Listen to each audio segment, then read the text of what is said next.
3장으로는 스트레스와 자연치유력의 관계에 대해서 자연치유력이 제대로 실력을 발휘하면 질병을 치유할 수 있지만 그것을 방해하는 것이 스트레스다. 그러나 스트레스가 없는 인생을 산다는 것은 불가능하다. 여기서는 스트레스의 개념부터 스트레스가 자연치유력에 미치는 영향 등을 다뤄보자. 자연치유력을 향상시키면 중병도 극복할 수 있다.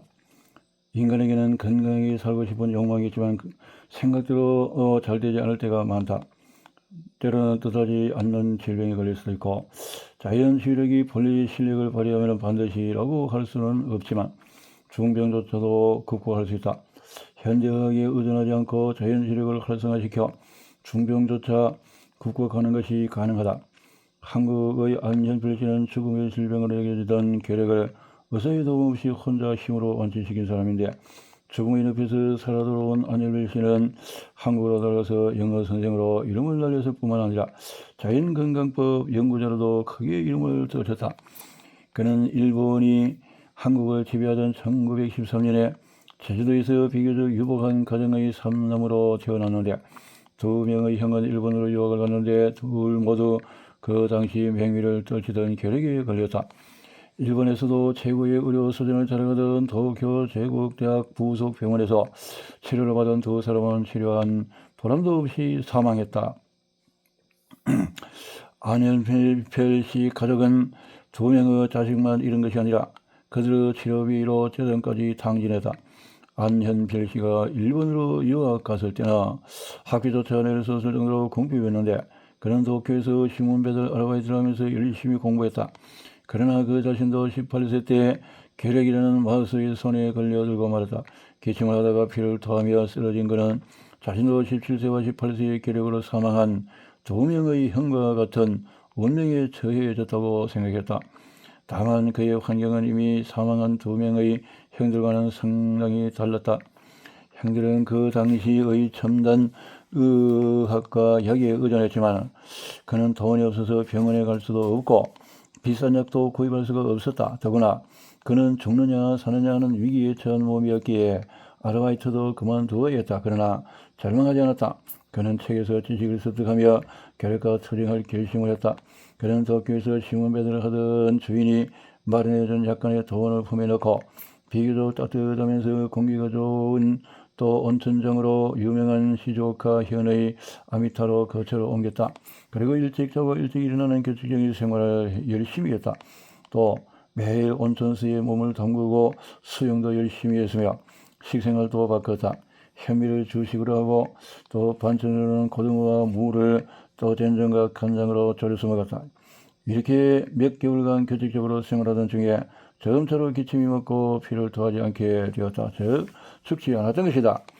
그 당시 최첨단 현대의학에 의존하던 치료를 받던 두 명의 형들은 괴력으로 죽고 돈이 없어서 치료를 받지 못하고 약도 복용하지 못했던 그는 살아난 것이다. 신기한 일이지만 이것도 세상에서 실제로 일어나고 있는 수많은 기적적인 치료 중에 하나이다. 원인을 살펴보자. 그 원인, 신선한 공기를 흡입하는 규칙적인 생활과 휴양만으로도 체력이 회복되었다. 비타민과 식이섬유가 풍부한 현미를 먹음으로써 면역력도 향상되고 온천수로 몸의 체온을 따뜻하게 유지하며 수영을 함으로써 따뜻해진 혈액이 전신을 순환하는 것이다. 이렇게 함으로써 괴력과 싸우는 면역세포가 전신에 두루 퍼지게 되었다. 뇌와 면역계통, 뇌분비계통이라는 3일체의 균형이 갖춰져 몸속에서 슈퍼치유력이 칼칼 샘솟는 샘물처럼 힘차게 솟아난 것이다. 이 에너지를 혈액이 전신을 순환하면서 운반해 주어서 결핵을 완전히 퇴치한 것이다. 몸속의 바이러스가 사라졌다. 슈퍼치유력을 활성화시킴으로써 중병을 극복한 사례를 하나 더 소개하고자 한다. 돈자 씨는 비형 간염에서 회복되어서 건강을 되찾아 현재 오스트레일리아에서 사랑하는 남편과 딸 셋이서 건강하게 행복하게 살고 있다. 결혼 후 출산이라는 기쁨과 행복을 만끽하던 그녀에게 갑자기 불행이 닥쳤다. 그녀의 형제 자매가 잇따라 암으로 쓰러진 것이다. 더욱이 그녀를 포함한 5명의 형제자매 전원이 B형 간염 바이러스에 감염되어 있었다. 그녀는 간염에 시달리면서도 암이 발생하지 않을까 전전긍긍하고 있었다. 첫째 오빠는 미국에서 사업을 하다가 실패했는데 그 때문에 50세의 위암으로 사망하고 교육열이 대단하던 언니는 2명의 자녀 교육을 위해서 남편을 일본에 남겨두고 미국으로 건너갔지만 43세 젊은 나이에 위암으로 사망했다.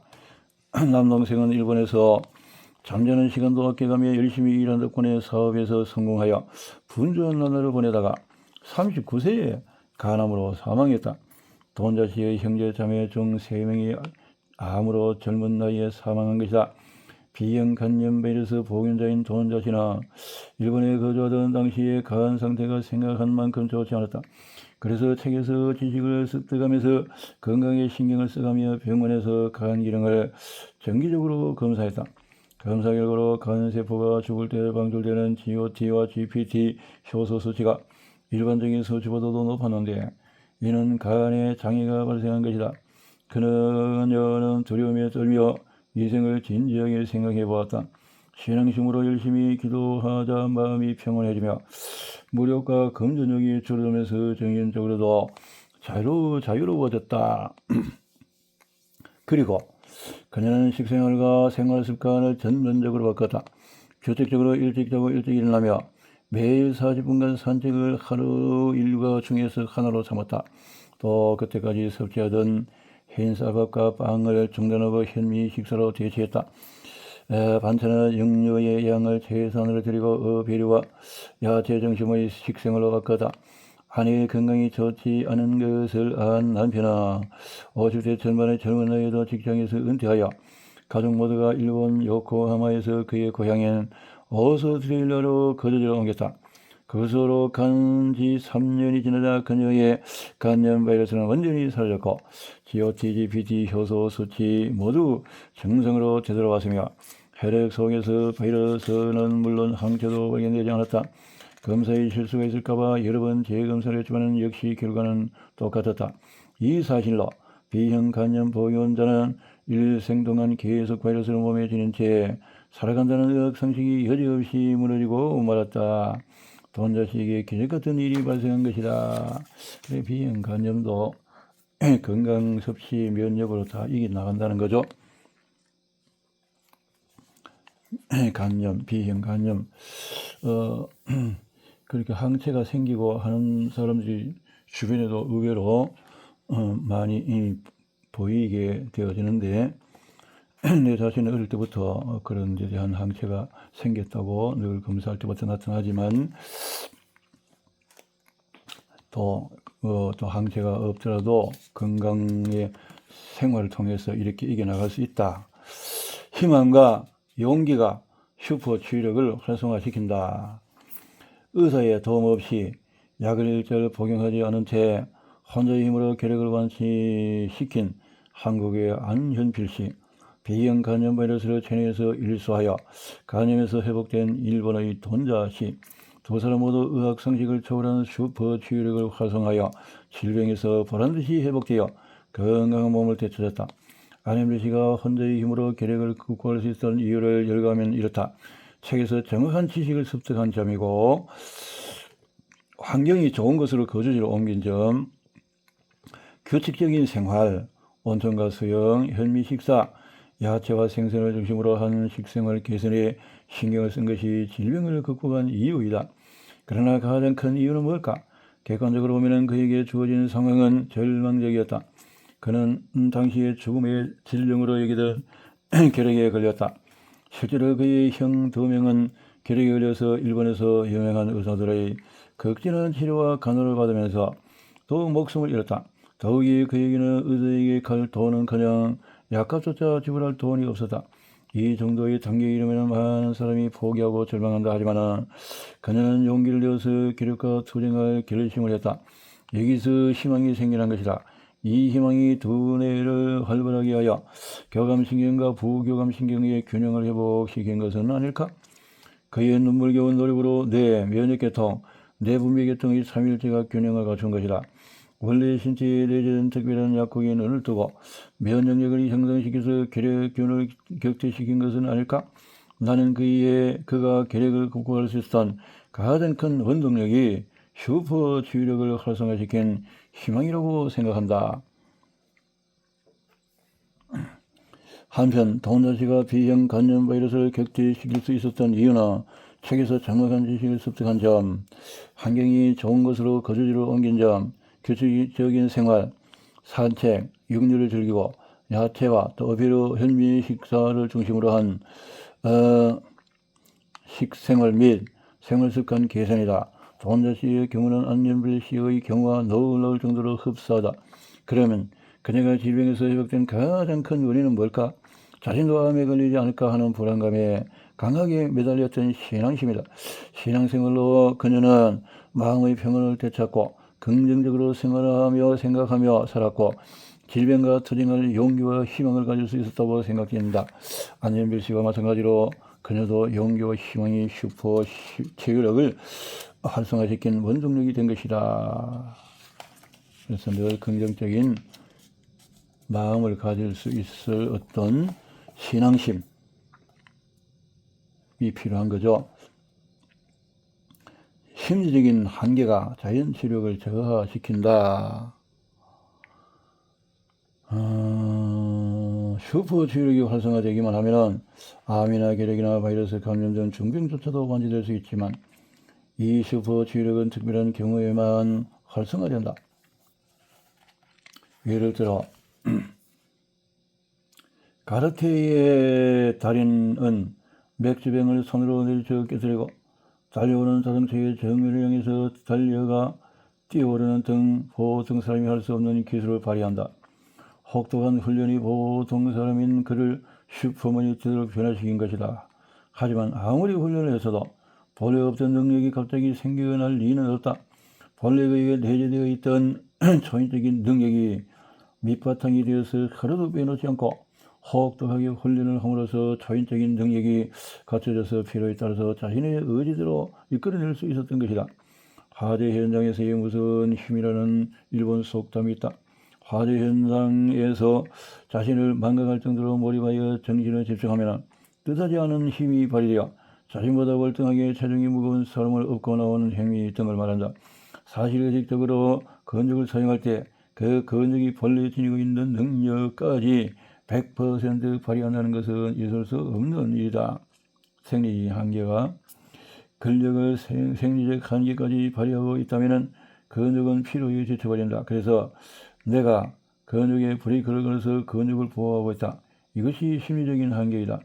일본 나고야 대학의 야베 교수나 일반적으로 생리적인 한계의 77%는 심리적인 한계라고 보고했다. 여자는 염전하게 절신하라고 교육을 받은 탓인지 심리적인 한계가 낮다. 남자라도 심리적인 한계가 생리적인 한계의 50%일 수 있다. 그러나 평소에 근력을 사용하는 직업이나 생활을 하고 있는 사람은 90%가 되기도 한다.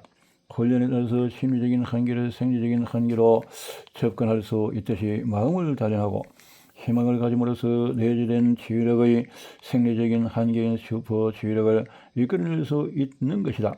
비록 슈퍼 치유력은 아니라도 적어도 내재된 치유력을 상당히 향상시킬 수는 있을 것이다.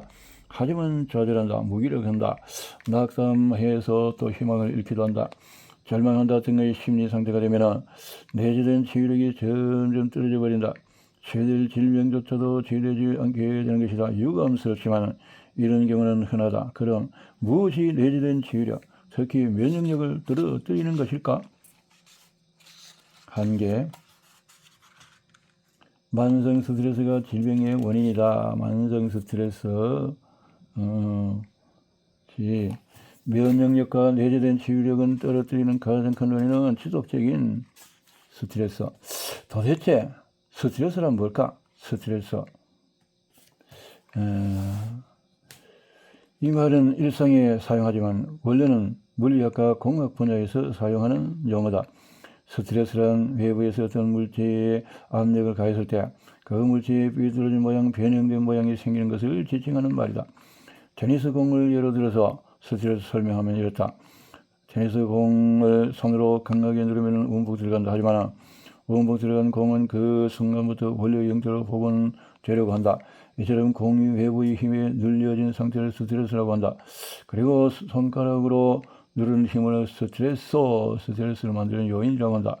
스트레스와 스트레서라는 말은 이 분야의 개척적인 캐나다 몬트리올 대학의 한스 세리 교수에 의해서 의학 분야에 도입하면서 사용했다. 저 스트레서가 신체에 가해지면 우리 심신의 균형이 무너진다.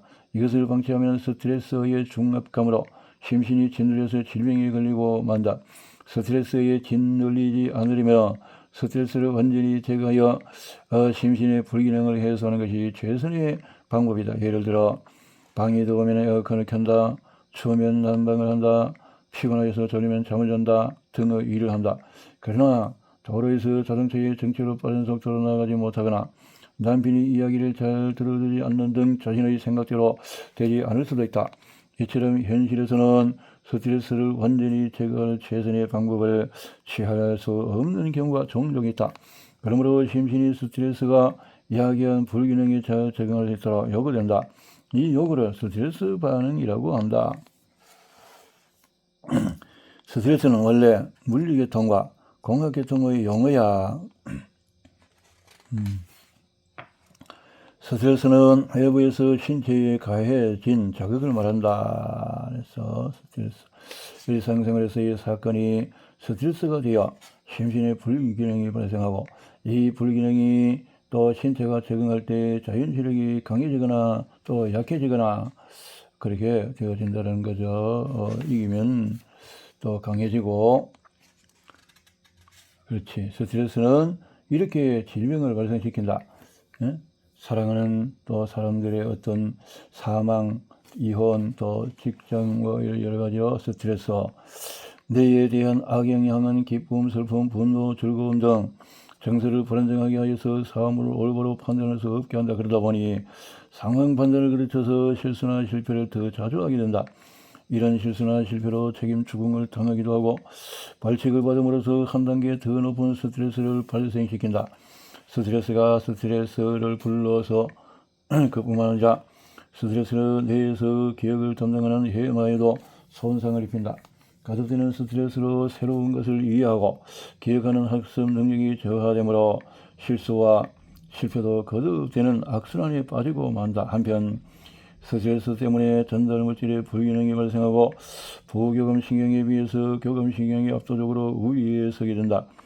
교감신경이 우위에 서면 먼저 심장박동이 빨라지고 혈관이 수축되어서 혈액이 쉽게 굳는다.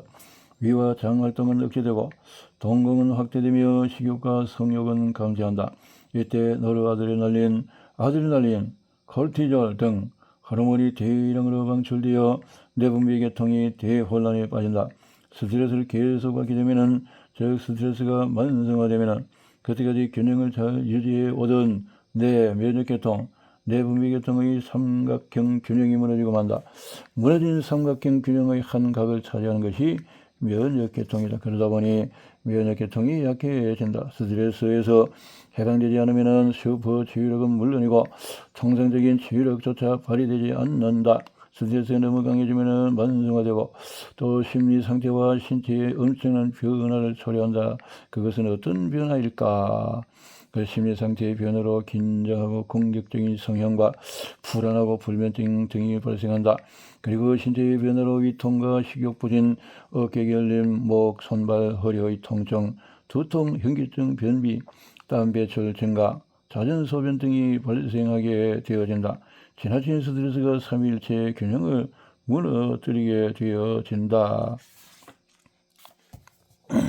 생명의 위험에서 보호하는 스트레스가 너무 강하면 만성화되어진다. 는 거죠. 자, 여기까지만.